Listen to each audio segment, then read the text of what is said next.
Greetings, duelists, and welcome to another deck report. This is going to be deck report season 3, like week number 14, and this will be the last episode of the season because yesterday during our double case tourney we did receive a new Forbidden Limited list that was provided to us like right after YCS Anaheim. I will make a recap on YCS Anaheim and my thoughts on like the event and the conclusions of what is Rage of the Abyss format very soon. I just have to keep up with all the content that happened during the weekend because I played a double case tourney that was happening right at the same time of that event, and it was for crossover breakers. Needless to say, I did went to the event and I did pilot the Maliss deck, as you guys probably already know. My ending record was 4-2, so X2. I did not make top 8. My two losses were to Tempai Dragon and to the Fire King Snake Eyes Amina deck, which is funny because both of those decks got hit on the Forbidden Limited list. So most likely we won't see them like doing as well in the future. It was not the matchup what was the issue here. It was mainly their non-engine.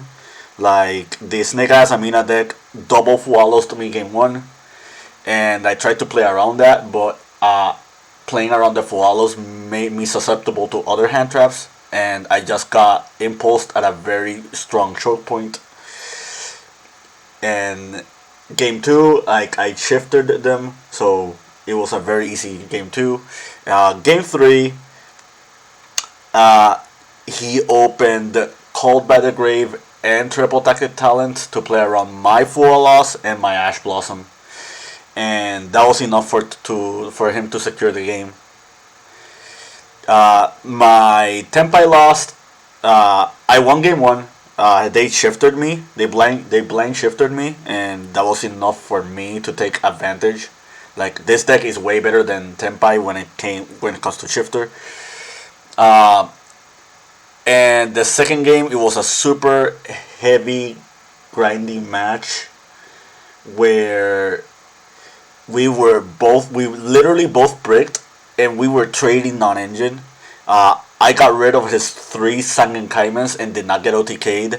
But he double Lancia'd me and then super poly'd me for my resources, and he just ended up winning the grind game with that super polymerization resolving.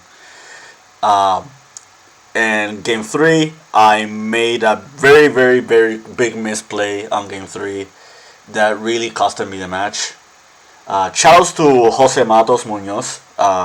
He has been commenting on my channel, on DB Grinder's channel. Like, he is, in my opinion, one of the smartest Maliss players that I've met, at least around my testing circle.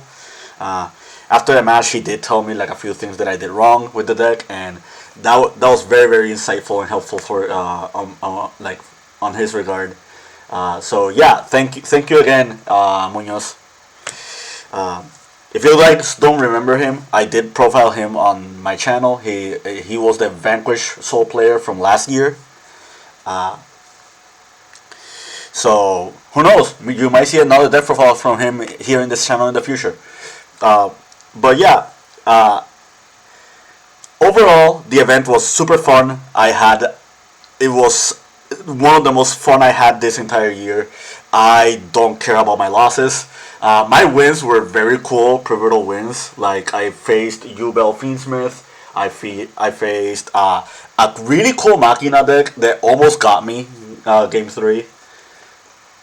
But that was a very close match. It was a really good one. I faced Memento. I sadly told the Memento player. He did a very, very crucial misplay. And he bricked on his resources. And I tried to remember what other match I faced besides all of those. I think Oh, I did face another Vanquish Soul player. I did face a fellow Vanquish Soul player, Abadiel, and he almost got me also. Like I have to give it to him. Like I activated Malice in Underground, and he Vados the Malice in Underground. I did not expect that. That really caught me off guard. But yeah, well, enough yapping. Let's go with the deck profile. I'll choke as always. I'll showcase you the deck, and then I'll explain, like maybe stuff that I changed from last week because the list I showed last week was a very rough draft of the deck. Like it was nothing set in stone. I did make a disclaimer on the last video, but yeah, I'll show you my profile and then explain everything. 3 Dormouse, 3 White Rabbit, 2 Chessy Cats, 1 Scaper, 1 Kodo Soul, 1 Meowmine. That's it for the Cybers. Magnamut, Baldrake, Saronir, and I played 3 Druid's Worm. My other hand trap of choice was Ash Blossom. Triple Underground. Triple Mining. Triple Talent. Sark, Terraforming, and Cold by the Grave. Those were my spell cards. For traps, triple Impulse, triple Imperm, and the 3 Malice trap cards.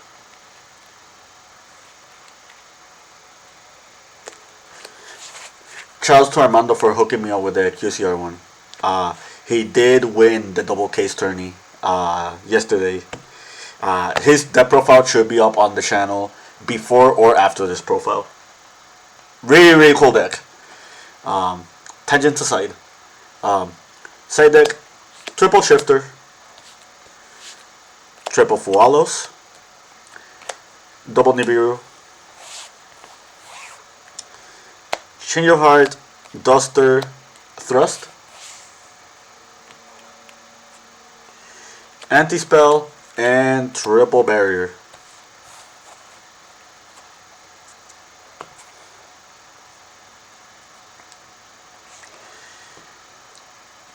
Extra deck. Link Decoder, Linguribo, Splash Mage, IP, SP, Ligados, Scareclaw Tryhard, I will explain this, Ramson, Binder, Heart of Cryptor, Access Code, Firewall Dragon, Neo Tempest Firewall Dragon, Deceive Worm, and Packbit. Okay, so explanation time. I guess I'll start with the Scareclaw since we're already here. So in testing, the Tempai matchup was very, very hard for me compared to like the other older decks. So I figured I just needed something for that without committing too many resources, and this was pretty much part of it. I didn't get to summon it against my Tempai opponent due to the circumstances that our duels went through. But it was good in theory. Since now Tempai got hit on the Forbidden Limited list, I'm not sure if I still want this card. Against Ryzeal, this card is okay, but you really don't fear the Ryzeal matchup that much. I mean, if you play properly, of course. And this is not good against the Fiendsmith version, so this might get cut for another card. Maybe the Dark Charmer. So, as far as the non-engine in my Malice deck, I decided to make Impulse. Again, I wanted to respect Tempai Dragons. Like, I'm not sure if this will be in the main anymore, since now I don't have to fear that deck. But this used to be Nibiru in the main. But yeah, this card was good. I don't regret playing this card. I negated a Lacrima from Graveyard with this. I negated the sequence, which was very important because he did summon the Phantom Jubel. I negated the Memento Fusion spell with this, which was really cool. Yeah, I really like this card. I would keep playing it. If Ryzeal overthrows the format, this is still good against the Fiendsmith version. So, like, I still wouldn't cut it. So, I opted for Talents instead of Allure of Darkness. I just felt like the way the format was shaping up, you were going to draw two with this card like so many times, or like over the course of the duel. So you're not minusing yourself on resources if you're using Allure, and this also plays well into Lancia when Allure does not. I did get Lancia like 3 times yesterday, so very very important. I really like this card. I feel like if you're playing any heavy combo deck, you should be playing this card. Like, always. Thrust is debatable. I do have Thrust in my side deck, as you already saw. But yeah, I would always vouch for this card whenever I'm playing a combo deck like this one. Triple mining. So I already talked about this on my last profile. A lot of people are playing Shifter in the main, which I don't like because it does conflict with this card. Sadly, we do have to play this card. Lists that don't play this card will brick more than not. The odds of you opening a 1-card starter in this deck is 89. Well, at least on my 41 card list is 89.3%, and if I bump it down to 40, is 89.7%. So very shy into the 90 range, which is the range where you want to be at. And yeah, I just feel like until we get more Malice names, or at least more Malice starters, or until the added Nestor engine comes in, which is also really good with this card, you should be playing 3 of this. Otherwise, you're just going to break a lot. Triple Underground, I think it comes to no debate as well. Like, again, consistency.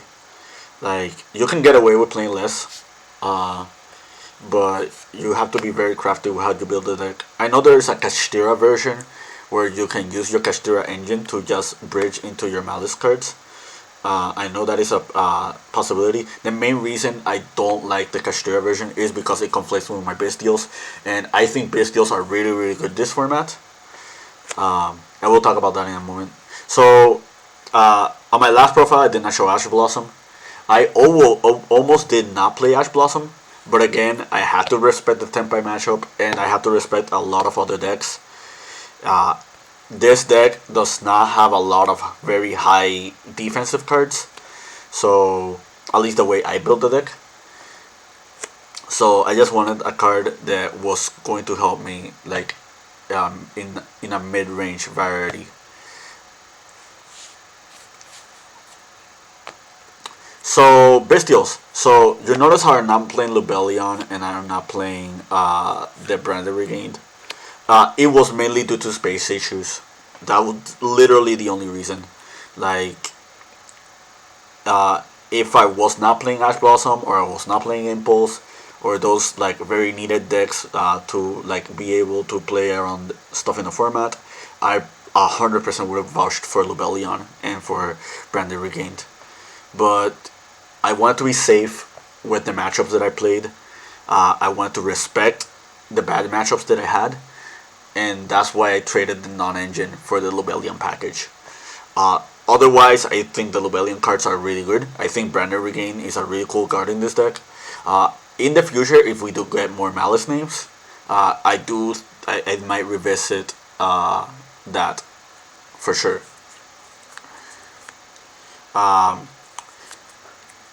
No backup secretary for that same reason. I was playing backup secretary, and that put me on 8 and 10 extenders, which was really really good number. I saw those cards a lot, but again, you kind of want very good defensive cards for when you go second. This deck does not break too many boards going second against the higher impact decks like Snake Eye and Yubel.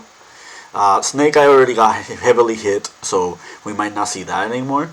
But against the more mid-rangey decks like Ryzeal, you should be able to fight through their board if you draw properly. Um, that being said, I just want to be safe with my non-engine. That's pretty much it. Same reason for 2 Chessy Cat. I 100% will vouch for 3, but again, space issues. Like, if this deck wasn't so pivotal on your amount of starters, I would 100% vouch for 3 Chessy Cats. I don't mind drawing multiple cats. I don't mind using cat for a name. I don't mind if my opponent stops the cat. Like, if my opponent stops the cat and you have another extender, that means they would not stop your other Maliss names. So, like, yeah, every debate that people have for, like, being hesitant on playing multiple cats, I'm not gonna debunk them. I think they're perfectly valid, but I do think there is a merit for playing 3. Especially after we get more Malice names, which I already know. I know I said that word a lot, but it's only a matter of time. And yeah, that's it for my profile. I really like this deck. This deck is a lot of fun.